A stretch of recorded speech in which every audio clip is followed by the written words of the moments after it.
protruded through the annulus to cause a herniated disc against the cervical spinal cord.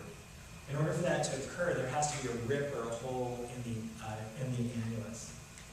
And that's what happens. You're in a car accident, you hurt your neck, you're sore.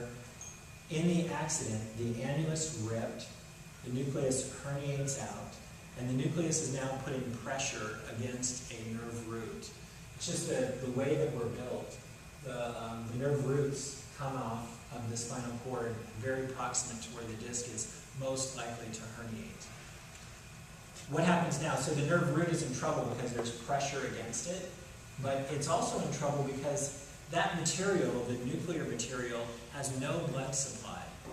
So when it sits inside your body, there's no normal immune acceptance or immune tolerance to the nuclear material. When it herniates out, it's now in contact with the epidural space. White cells are coming up to it. You now can have an immune reaction to it. It's the inflammation associated with the disc that damages the root. It's almost never the actual disc herniation. It's the inflammation associated with the disc herniation that damages the root. That's why the radiating pain doesn't usually start for a couple of days. Most people, when they have a disc herniation, it's about 48, 72 hours later, and then the radiating pain starts. It's what's happened in that 48 to 72 hours is you've had that immune response. You've given your body time to be sensitized. So that's that. On the right, I'm showing you an MRI of the disc herniation.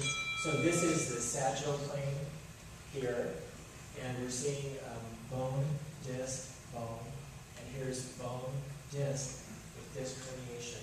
And so that is the pathology of this imaging.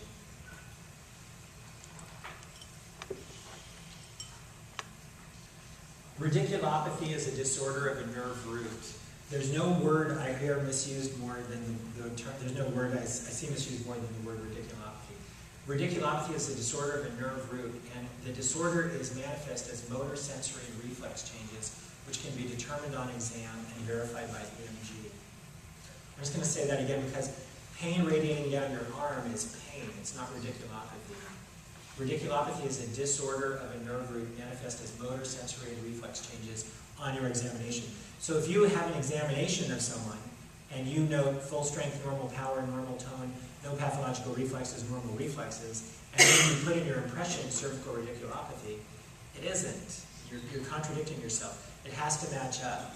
You could put radiculitis, which means there's inflammation of the nerve root, but you can't say radiculopathy because radiculopathy is a description of your physical examination.